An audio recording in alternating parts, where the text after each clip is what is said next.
تعالوا نعمل النهاردة مع بعض القرص الناشفة المبسوسة مع كوباية شاي على الفطار أو على العشاء. حاجة كده خطيرة. يلا نسمي الله ونصلي على رسولنا الكريم ونشوف الفيديو بتاعنا. أنا هستخدم النهاردة كيلو من الدقيق، وكيلو الدقيق بياخد نص المقدار بتاعه مادة دهنية، يعني نص كيلو من المادة الدهنية. معايا هنا 400 جرام من السمنة البلدي، وهحط عليهم 100 جرام من الزيت. تقدري تستخدمي نص الكمية سمنة ونص الكمية زيت، لكن زبدة ما تنفعش خالص، وتقدري تستخدمي الكمية كلها سمنة. طب مقدارهم قد ايه بالكوباية؟ كوبايتين الا معلقتين من السمنة وعليهم نص كوباية من الزيت، يعني المقدار كله كوبايتين وربع يا جماعة. هرفع السمنة بتاعتي على النار لحد ما تسخن من غير ما تقدح يا جماعة، تسخن بس علشان تكون خفيفة على المعدة. معايا هنا كيلو من الدقيق، وانا بفضل ان انا استخدم دقيق الضحى، ممتاز يا جماعة في المخبوزات.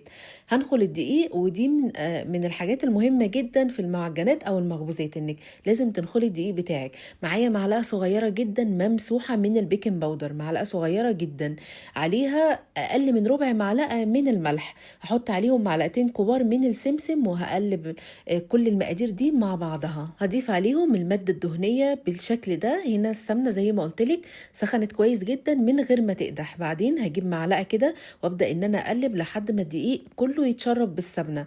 بعدين هبدأ ان انا اشتغل بايدي، بس المعلقة في الاول عشان السمنة بتبقى سخنة شوية. هبدأ بقى الم العجينة بتاعتي كلها مع الدقيق لحد ما احس ان الدقيق كله اتشرب بالمادة الدهنية.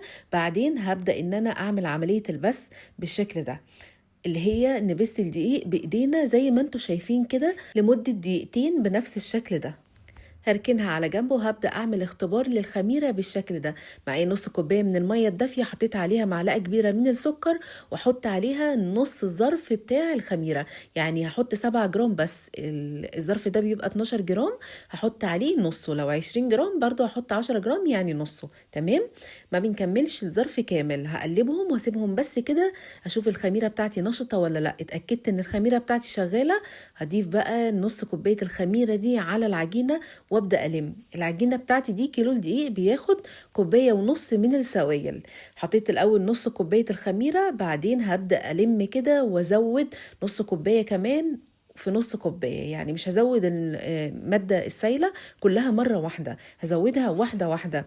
وهنا بقى احنا مش هنعجل زي العجينه العاديه، احنا هنلم العجينه بالشكل ده. بعدين نبدا ان احنا بايدينا الاتنين كاننا بنقطع كده في العجينه، مش بنعجنها، علشان ما تعملش معانا عرق، وتكون ناشفة مننا بعد كده.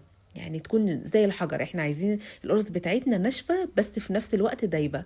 تمام. تقدري تعجني القرص بتاعتك باللبن بدل المية، بس انا بفضل المية. هنا كانت خلاص جهزت معانا. تعالوا نعمل اختبار كده صغير عشان نشوفها محتاجة سوائل تاني ولا لا. خدت قطعة عجينة كده وفردتها، لقيتها ناعمة كده. لو لقيتها بتشقق يبقى محتاجة شوية من السوائل. هغطيها بقى كده واسيبها على جنب لمدة ربع ساعة بس ترتاح. مش عايزينها ما بتخمرش العجينة دي، بترتاح وبس. انا هعملها هنا بالعجوة، تقدري تعمليها سادة او بالعجوة او بالملبن. انا بحب العجوة فهعملها بالعجوة. جبت العجوة بتاعتي دي عجوة طحان، انا جايباها سايبة من عند العطار عادي جدا. حطيت عليها معلقة كبيرة من السمسم ومعلقة كبيرة من السمنة البلدي، وعجنتها بايدي كده لحد ما طرت. وهبدأ ان انا اعملها كور صغيرة بالشكل ده. هجهز كل كمية العجوة معايا زي ما انتوا شايفين. زي ما قلتلك تقدري تعمليها سادة وتقدري تعمليها محشية، اللي تحبيه اعمليه. هنا كانت العجينة بقى ارتاحت شوية كده، عدى حوالي ربع ساعة او تلت ساعة.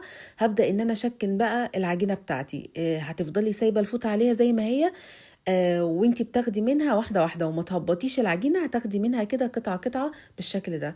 خدنا قطعة حطينا فيها العجوة، هبدأ ان انا بقى المها كده وانعمها. بعدين هبدأ ان انا اشكلها على ايدي كده، مش محتاجة برضو ولا اي حاجة، يعني زي ما انتوا شايفين بالشكل ده.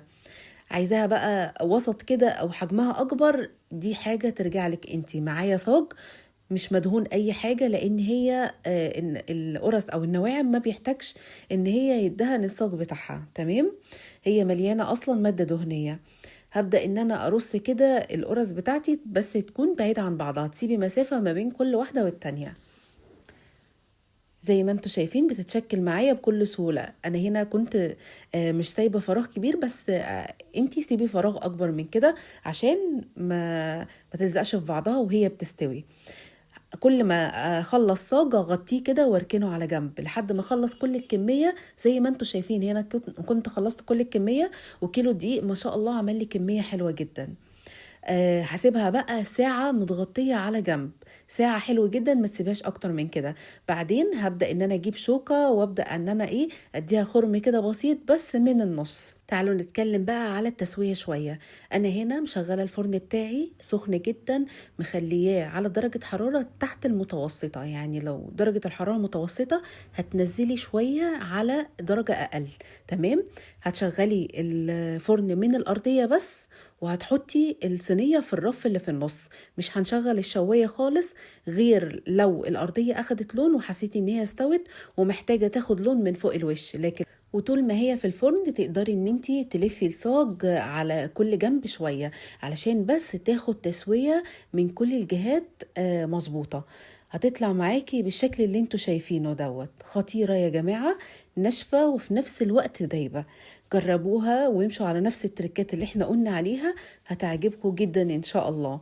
انا اتبقى معايا كمان حتة عجينة كده صغيرة، رحت عاملاها شوية من القراقيش اللي هي الطويلة دي، سادة كده من غير اي حاجة، وطلعت خطيرة. يعني تقدري تعملي من العجينة دي قراقيش وتقدري تعملي منها قرص. اتمنى يكون النهاردة الفيديو عجبكم، وهستنى رأيكم فيه. وكنت معاكم نور، وباي باي.